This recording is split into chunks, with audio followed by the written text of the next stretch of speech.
ചിത്രകലാശാലയിലേക്ക് എല്ലാവർക്കും സ്വാഗതം. മൂക്ക് എങ്ങനെ ഭംഗിയായിട്ട് വരയ്ക്കാം എന്നാണ് ഇന്ന് നാം പഠിക്കാൻ പോകുന്നത്. ഒറ്റ നോട്ടത്തിൽ മൂക്കിൻ്റേത് വളരെ സിമ്പിളായിട്ടുള്ള ഒരു ഘടനയാണ്. ഒരു ബ്രിഡ്ജ് അഥവാ മൂക്കിൻ്റെ പാലം, അതിനു താഴെ ഒരു ഉരുണ്ട ടിപ്പ്, പിന്നെ അതിൻ്റെ രണ്ട് വശത്തുമായി വിങ്സ് പോലെയുള്ള രണ്ട് ഭാഗങ്ങൾ. ഇതാണ് മൂക്കിൻ്റെ ഒരു ഷേപ്പ്. എന്നാൽ വിവിധ ആംഗിളുകളിലുള്ള, വിവിധ ലൈറ്റിംഗ് കണ്ടീഷനുകളിലുള്ള മൂക്കുകൾ വരച്ച് ഷെയ്ഡ് ചെയ്യുന്നതിന് മൂക്കിൻ്റെ അനാട്ടമി, ബോൺ സ്ട്രക്ചർ, പ്രതലങ്ങളുടെ കിടപ്പ് എന്നിവയെപ്പറ്റി നല്ല ധാരണ ആവശ്യമാണ്. മൂക്കിൻ്റെ ഘടന. മൂക്കിൻ്റെ ഏറ്റവും മുകളിലത്തെ ഭാഗം നാസൽ ബോൺ ആണ്. രണ്ട് പുരികങ്ങളുടെയും ഇടയിലുള്ള ഗ്ലാബെല്ലയുടെ തൊട്ടു താഴെയായിട്ടാണ് നാസൽ ബോൺ വരുന്നത്.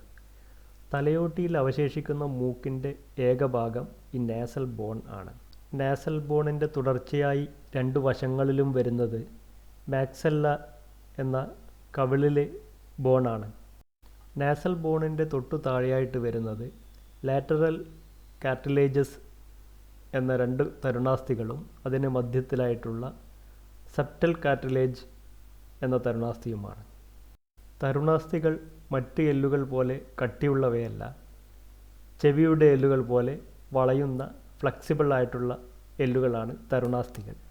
മുകൾ ഭാഗത്ത് സെപ്റ്റൽ കാർട്ടിലേജിൻ്റെ വരമ്പ് പോലെയുള്ള ഒരു ഭാഗം മാത്രമേ കാണാൻ സാധിക്കുകയുള്ളൂവെങ്കിലും ഇത് ഒരു പ്ലേറ്റ് പോലെ താഴോട്ടിറങ്ങി രണ്ട് നാസാദ്വാരങ്ങളെയും വേർതിരിക്കുന്ന ഭിത്തി പോലെ കിടക്കുന്നു. Nasal bone, lateral cartilages, septal cartilage, ഈ മൂന്നും കൂടിയാണ് മൂക്കിൻ്റെ പാലത്തിന് രൂപം കൊടുക്കുന്നത്. മൂക്കിൻ്റെ ഉരുണ്ട ടിപ്പിന് ആ രൂപം കൊടുക്കുന്നത് ഗ്രേറ്റർ അലാർ കാർട്ടിലേജസ് ആണ്. ഇതിൻ്റെ രണ്ട് വശങ്ങളിലുമായാണ് അലാർ ഫാറ്റ് എന്ന വിങ്സ് പോലെയുള്ള ഭാഗം വരുന്നത്. ഇത് അസ്ഥിയോ തരുണാസ്ഥിയോ അല്ല, മാംസളമായ ഫൈബ്രോ ഫാറ്റി ടിഷ്യൂ ആണ്. മൂക്കിൻ്റെ പ്രതലങ്ങളുടെ ഘടന.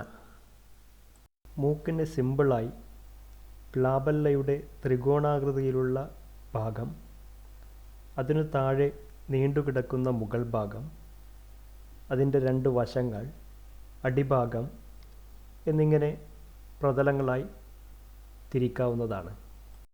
ഇനി കുറച്ചുകൂടി വിശദമായി കാണുകയാണെങ്കിൽ മൂക്കിൻ്റെ ആ രൂപഘടന വ്യക്തമായി കാണിക്കുന്ന രീതിയിൽ ഇതുപോലെ കൂടുതൽ പ്രതലങ്ങളായി വിഭജിക്കാവുന്നതാണ്.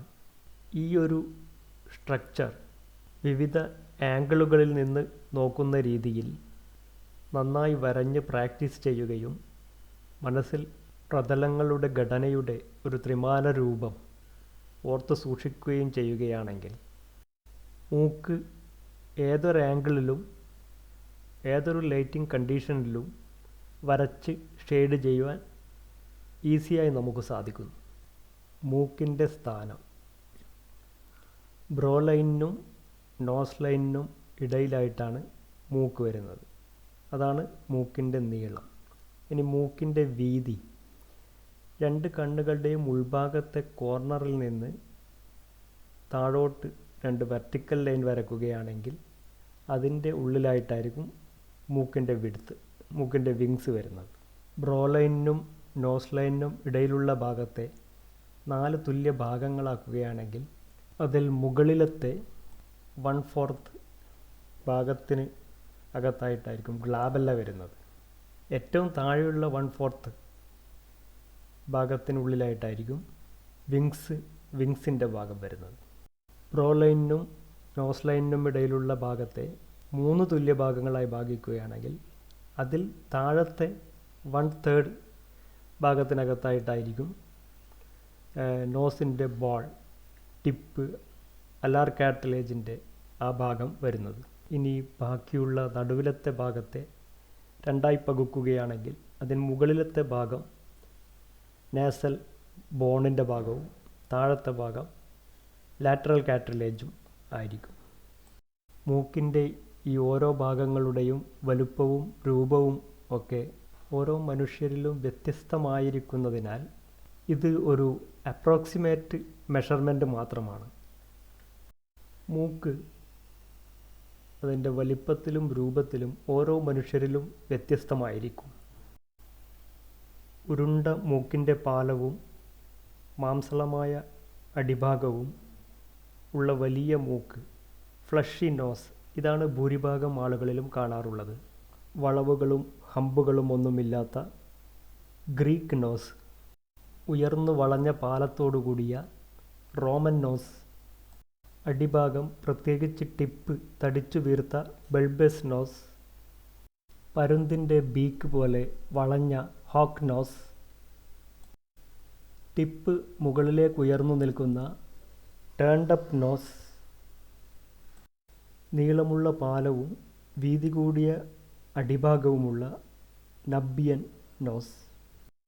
ഇങ്ങനെ വിവിധ തരം മൂക്കുകളും അവയുടെ കോമ്പിനേഷനുകളും ഈ ലോകത്തിൽ നമുക്ക് കാണാവുന്നതാണ്.